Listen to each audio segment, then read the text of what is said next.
Honeyshuckleex. I'm Sackbot Barbecue. And I'm Giggleklutz. Today we're going to be talking about playing games together. Woo!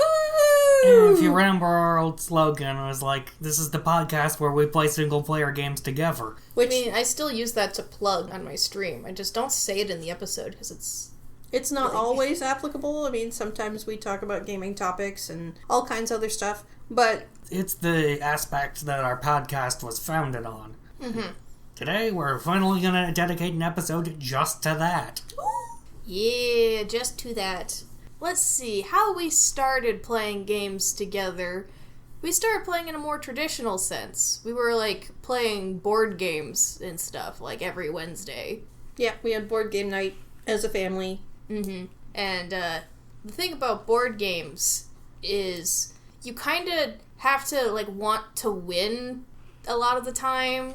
We didn't find the competitive nature of most board games as fun as when we played video games together. And we had done a few video games together before. I can't think of examples off the top of my head, but I'm sure we had. We were walking away from too many game nights a bit too bitter. Yeah. And, the family has had, a culture of being able to watch each other play video games since I was very small. I would sit on parents' laps and watch. Mm-hmm. It's kind of always been a thing, but it was only, really cemented, 2 years ago. 3? Oh my god. It is 3, yeah. We started with our inaugural thing was New Year's Day 2021. Huh. I got you to celebrate the day. I asked if you guys would play a new chapter that popped up on a game that I had that you guys had never played called Tiny Room Stories Town Mystery, and they put out a bonus chapter. And I thought it would be fun to play that together to see if you guys like that style of game. And we liked that style of game. And we like that style of gaming.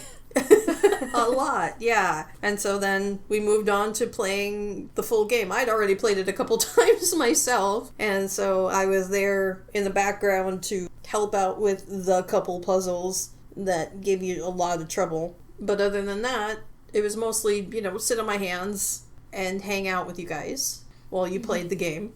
But it was a hoot. We were having a really good time compared to dreading game night like we were with board game night. Mm-hmm. And yes, we are aware there are cooperative board games. We just don't have them. Yeah, and we already had almost all of these video games, and then we got excited about it. If we ever get bored with video games, we know there are board game options.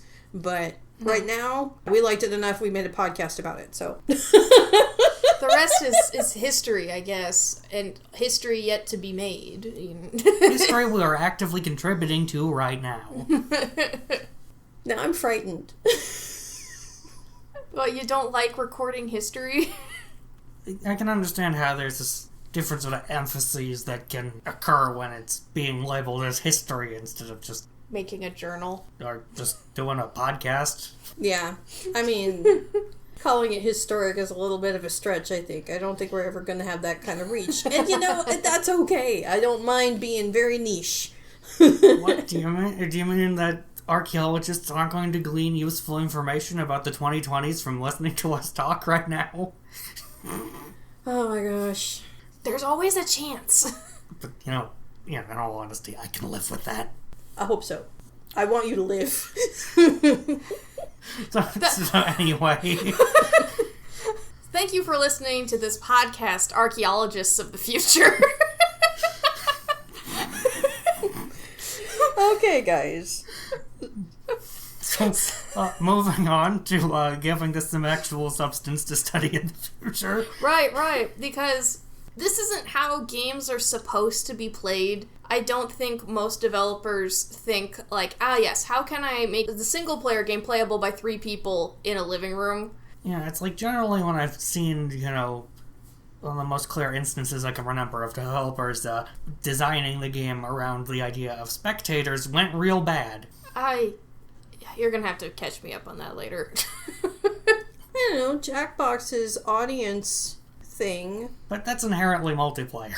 That's true. Yeah. That's true. I will say that, the closest, more people experience is, live streams, because Sure. Sometimes, you do have, multiple people on your voice call while you're playing a game, or you're interacting with your chat or stuff like that. Yeah, I think interacting with chat is probably the closest to what we do. Yeah, we hook up one of our computers to our TV, which it takes up, a good portion of the wall. It's a normal living room-sized TV. Nothing too big. Yeah, and then we pick a game, and who's going to play the game, and we play. Yeah, it kind of rotates who chooses and who drives. And sometimes we take turns driving, and sometimes someone drives the whole game. Especially if the game we've decided to play together next has already been played by one or more of us before, which is a thing we did for many of these. Because, sometimes, we just play a game and go oh, you know who would like this? Kickleklutz and Sackbot. They'd love this game. Right. It's and I've had the experience of playing a game by myself, and I'm but I want to know what my kids think of this. I want to know how they would react to this moment I'm experiencing right now. And sometimes I will stop playing a game and then start it over with them, so that way we can have the experience shared together. But, I'm sometimes I'll vet out the first half, and sometimes I won't be able to stop, and, I'll play the whole thing before I come out. So not all of us is all three of us going blind into these games. In fact, there's only a handful of them where that was the case. Yeah, typically at least one of us has some exposure to the game before we play it together. Well, we bought it, so we would want to know something about it. Okay, exposure to the game being played. Okay. Yeah, we're not just going on to Steam or something and just purchasing the first game they advertised to us and let's just play this. Oh boy, single player together Lethal Company sure would go well with our group. I mean, that's not the best example of that going wrong, because I'm at least kind of interested in that game. Yeah, it would be funny, but I don't know if the person driving would have fun. Shrugs in, I don't know. Anyway, we haven't played Lethal Company, so that's kind of the end of the bit. That is kind of the end of the bit. But yeah, we typically have, favorite spots to, sit in. I mean, the spot I'm sitting in right now is kind of, the coveted spot, I think, because we have this day bed that kind of doesn't actually face the TV, but has, this kind of side that you can rest your arm on while you're looking at the TV. A bunch of the spots, that would be, more cushions as a couch are made out of wood.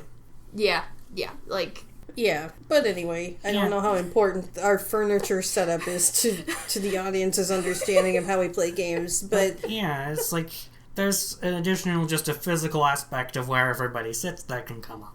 Yeah, that's more what I'm thinking of, is that, it felt important, but now it escapes me as to why. So, what do you think the, energy of the room is before we start playing games? Well, it kind of depends on the game. And before this last fall, I wouldn't have said that, actually. We hit some doozies. We were having a great time playing game after game after game, and then we hit a wall of games that didn't work very well, either just for us as people or for us to play together as a family. It didn't work the collab not multiplayer style, or some of them just weren't for us, and some of them just didn't work well playing together. But we hit one, and we had 4 of them in a row. And I just remembered one that came even before that. So yeah, it's 5 or 6. Yeah, we hit quite a few. The majority of 2023, almost, or half of 2023, we had to struggle to play these games. And several of them we gave up. We didn't finish because it just wasn't working the format. But before that, the vibe was generally, I was excited. Wednesday nights were sacred. Sacred's the word I'm looking for. Yeah, sacred.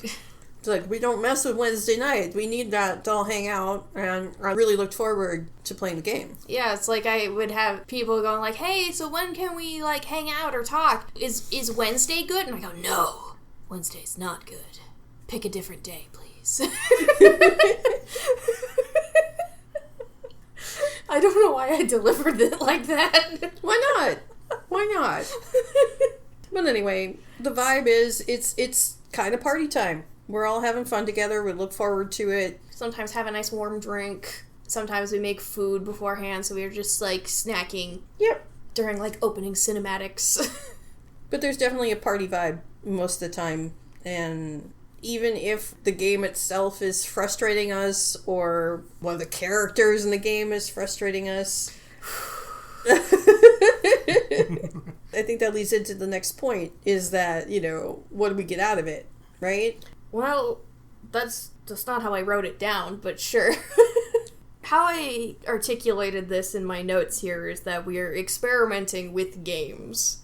Like, it's not something that you, test for, and it's not something that we can fully define even as to what works as a game for us to play, because if we just go purely by genre, we have played mostly puzzle games that have worked well, mostly narrative games that have worked well, but not all of them have worked out very well. There are some puzzles that are just, way harder to negotiate with, because communication is pretty important when you're solving puzzles together. Right. Do you have an example? Antechamber. Oh, yeah. Yeah, when we played Antechamber together, that's the game I remembered that was, okay, yeah. even more in our slump, is, because it's mostly white walls and nonsensical hallways and geometry and intentionally being confusing, it's very hard to communicate with one another with things that we think might be a solution. Agreed. Yeah, on top of the frustration of the circumstances of the game, communicating to each other about what to try when only one of us was driving. Yeah, that amplified all the frustration and made it an even less fun game to play. Yeah, it's like everyone, including the game, had a hard time communicating with one another. Yeah. Yeah. That's one we don't recommend you play together. Yeah. There's always going to be exceptions because people are different, but, that's one that we struggled. Yeah, absolutely. So, when we are looking for a game to play together, we tend to lean into, like you were saying, the puzzle ones. We had a lot of fun with ones, that are story-rich. Mm-hmm. There are a lot of narratives. And for us, as a family, which is going to be different than for a lot of people, we actually like the ones that are not voice-acted kind of a little bit more because we enjoy and find it really engaging to do the voice acting ourselves. See the Mutazone episode for more details. Wink, wink. Yeah, that's a pretty good example of what it can be like in our living room while we're gaming together. Early on in the game, we'll typically, pick characters and stay consistent as those characters. To a certain extent. Yeah, I said pretty consistently, not always. It's just something that's happening for fun. It's not typically part of the podcast, except for, wink, wink. Okay, I'll stop that now. Did you have fun with that segment? Yeah, I did. Okay.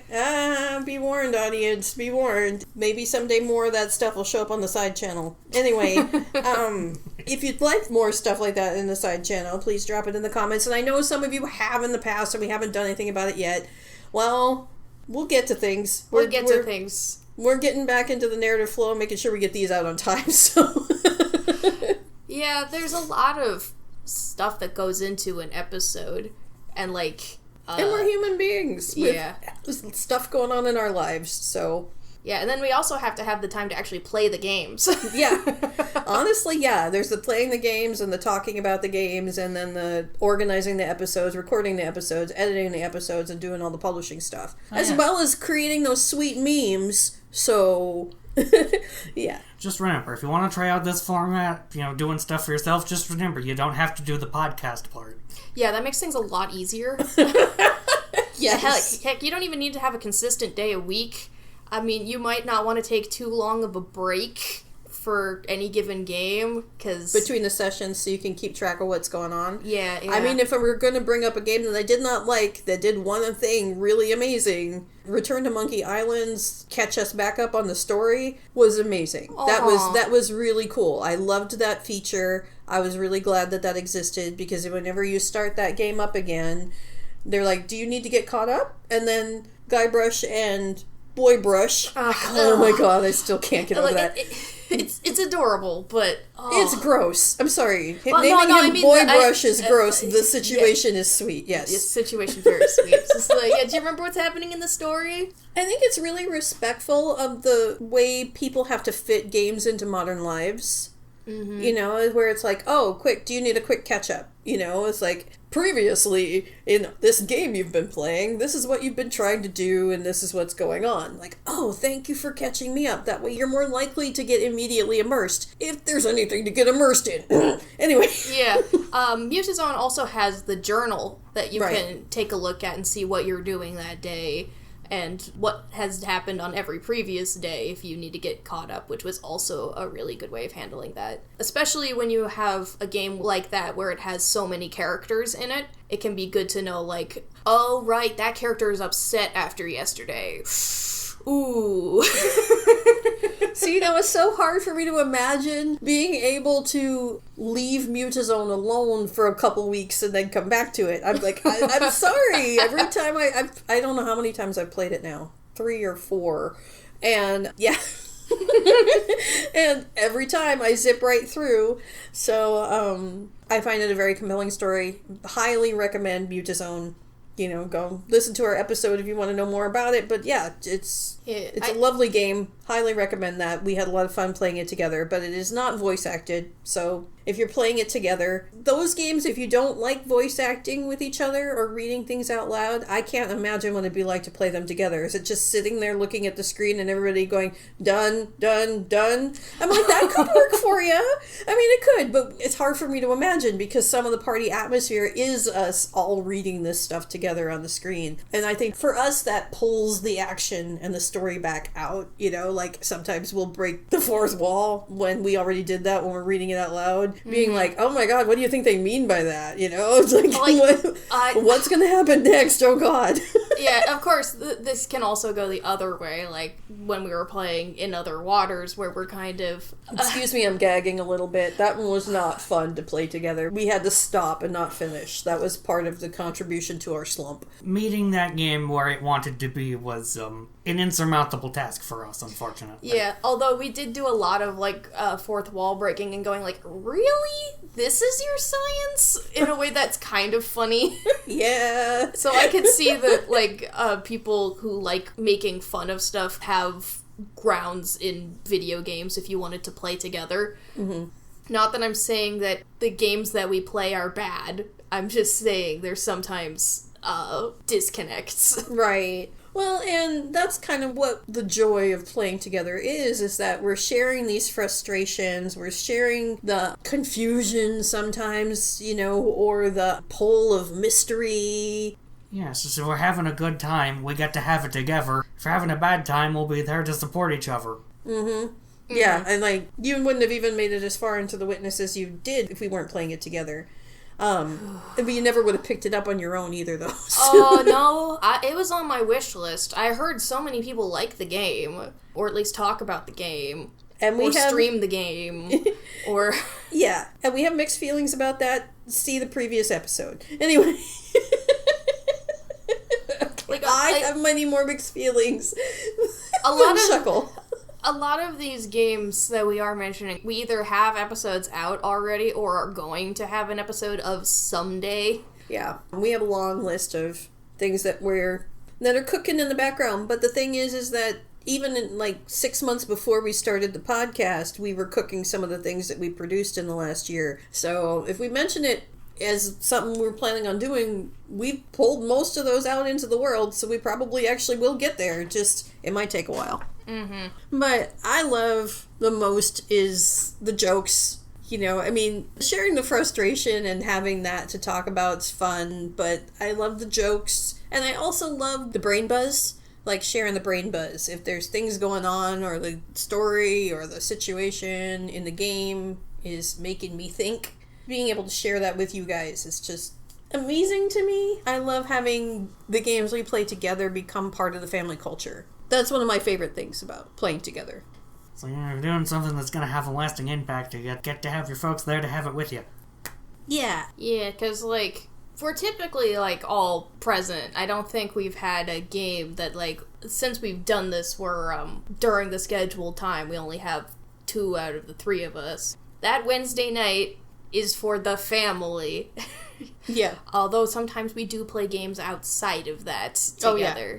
There's no way we could just play this many games on just that time frame. And sometimes we we have gaming homework, but this is about playing together. So what I find interesting is the playing together is a lovely counterpoint to that unspoken narrative in the games I complain about, that games are isolating, the games are bad for you, that they're kind of antisocial by nature, and I'm like, says who? You just ain't doing it right. In our opinion, yeah. Yeah, when you treat it like a movie, like, you could also consider it kind of antisocial. You're sitting and watching something. But people have watch parties where they watch movies. Sometimes ones that they've even seen before, sometimes ones that they haven't seen before, or hear that are bad, or...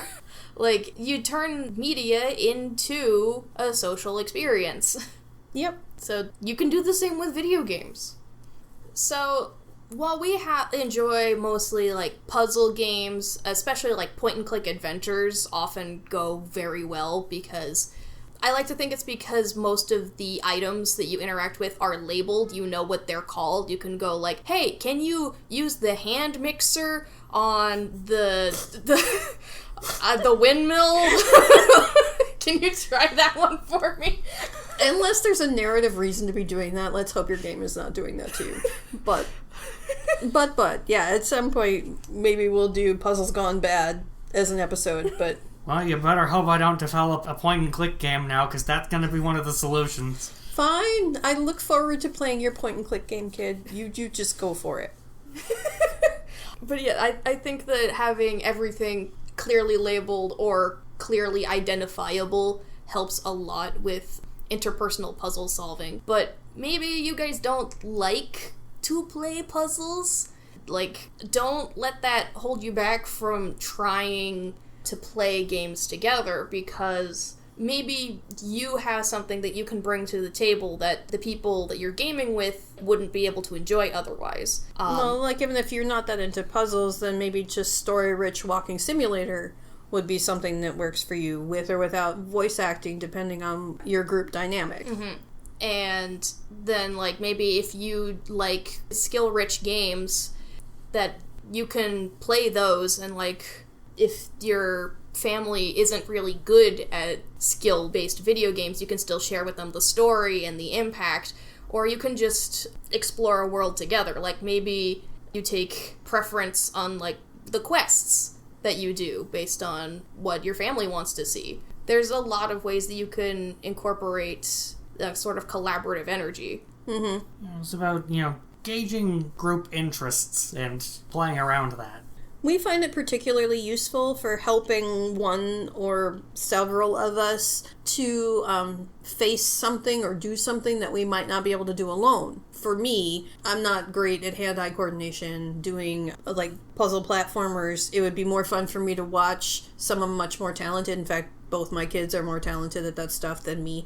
Play those, then I get to still witness them. I get to still experience the game without having to spend all that time getting good at something that I could be, I get to have fun with my kids rather than sitting by myself being really frustrated and sad. Yeah, like, while I think that you could get a lot out of the world of Hollow Knight, for example, I would never make you play that game. Especially not when I live with someone who probably would play it for me, easy peasy, like you did Celeste. It's an excuse to play the game again. Yeah, which I do regularly. I am aware, because we are Steam friends. Yeah. Anyway, yeah.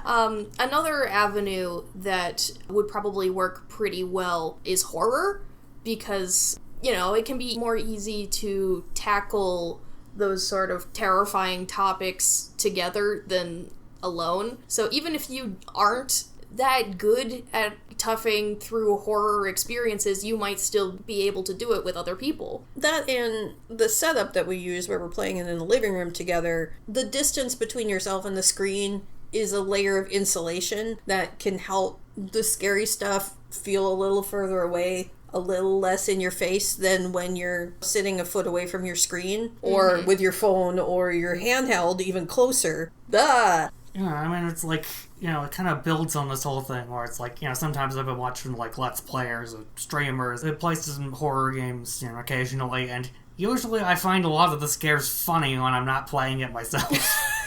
So just have more opportunity for stuff like that. Right, exactly. So it's like you deal with the person who loves to be in those things can be the one driving, and the rest can be sitting back and enjoying their layer of comfort while we all get to have an exposure to and an experience with something that might be inaccessible to us if we were alone. Mm-hmm.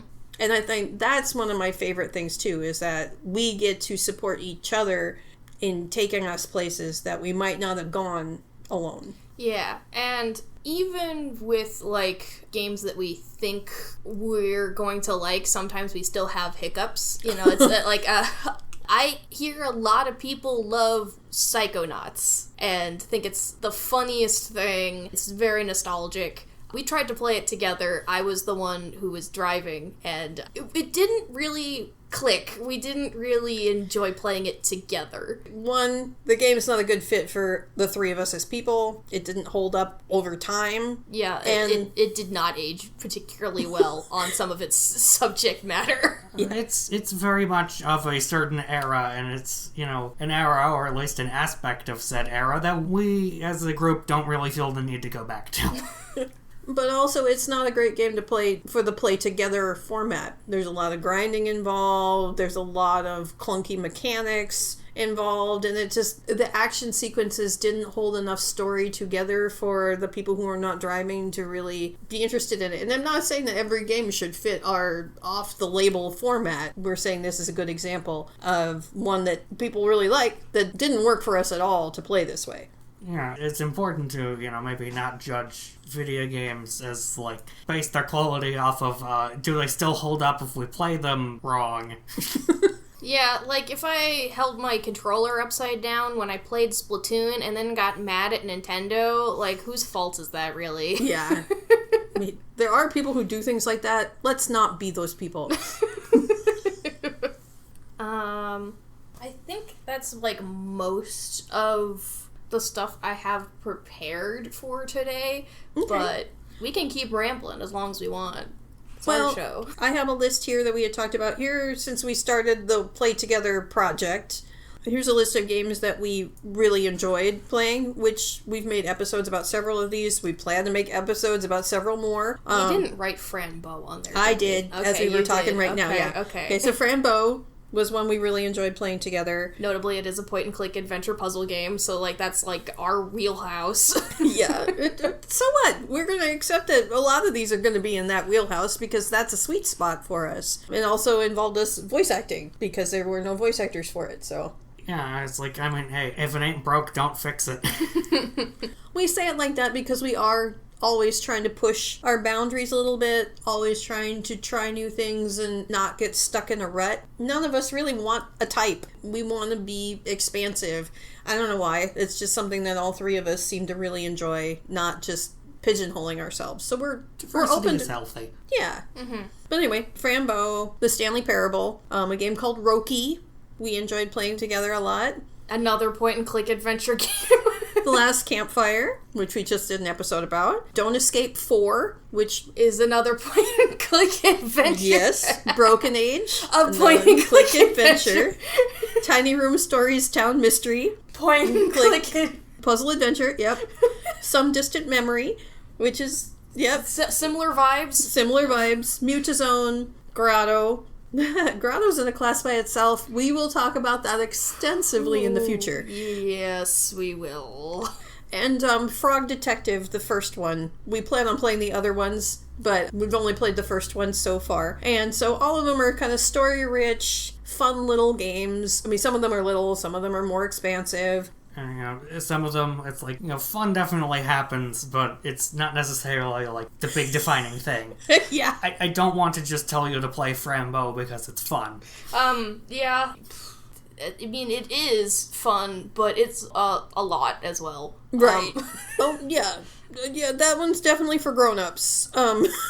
Yeah, like, some of these games would be great to play with your kids, like... Frog Detective, Roki can get a little bit tense, but I wouldn't say, like, scary, maybe. Maybe a little scary, but, you know, no more so than the movie Frozen. Yeah. You know? So, Last Campfire for kids. I think Broken Age is okay for kids. Oh, yeah, very. I think that's a very good game for families. Not that family gaming is just for little kids, you know? It's like, no, if you have Sunday dinner with your adult peoples, we think video gaming is a viable option for people hanging out together, just like watching sports might be, you know? It's like, this is our family sports. This is our family vibe. So, an honorable mention on this list is Moon RPG, which, we liked less and less as we played it going on, but in the beginning, we were really vibing with it. Yeah, it's one of those that I classify as a good game, but... Yeah. Yeah.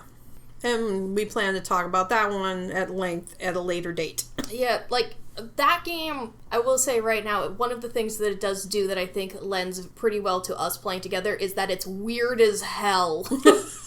I think if something is weird, it gives us more to talk about, which further engages us as a group. Oh, yeah. We roll with the weird. Oh, another one, I Am Dead. I Am Dead, yeah. Just thinking about the weird. It's like, one of the most endearing things about I Am Dead is how weird it is. It's such a human weird. But a lot of the weirdness is not human. Or not like we think about human, I guess.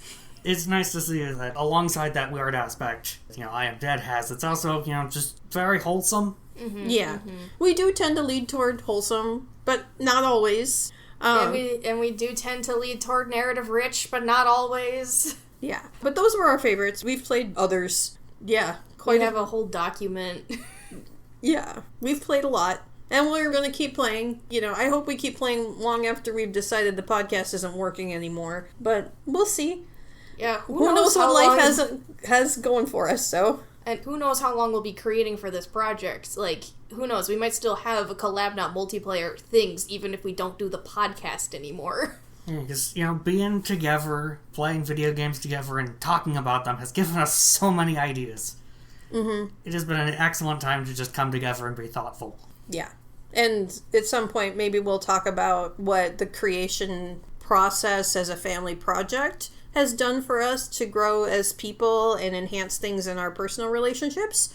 But that's not what we're talking about today. Today we wanted to talk about what we get out of playing together, why we like it so much, why we don't plan on stopping anytime soon, and maybe encourage you to find a group to play together, because it will get you, the shared experience will make you closer. And just can't recommend it enough, honestly. If you guys have done something similar or think you want to try something similar, tell us what game. Like, what game makes you go, this will work? Like, who knows? Maybe it's one we've been considering playing. Who knows? It could be one we've already played. Right, because this is not an exclusive list that we listed off here. Yeah, and of course, if you, are operating off of a play-together formula that's not necessarily compatible with ours, I still want to hear about it. Please share. Anyway, really have enjoyed talking to you guys. Thank you so much for listening. This has been Collab Not Multiplayer. I'm Honeyshuckleex. I'm Sackbot Barbecue. And I'm Giggleplants. Goodbye. Bye. Bye.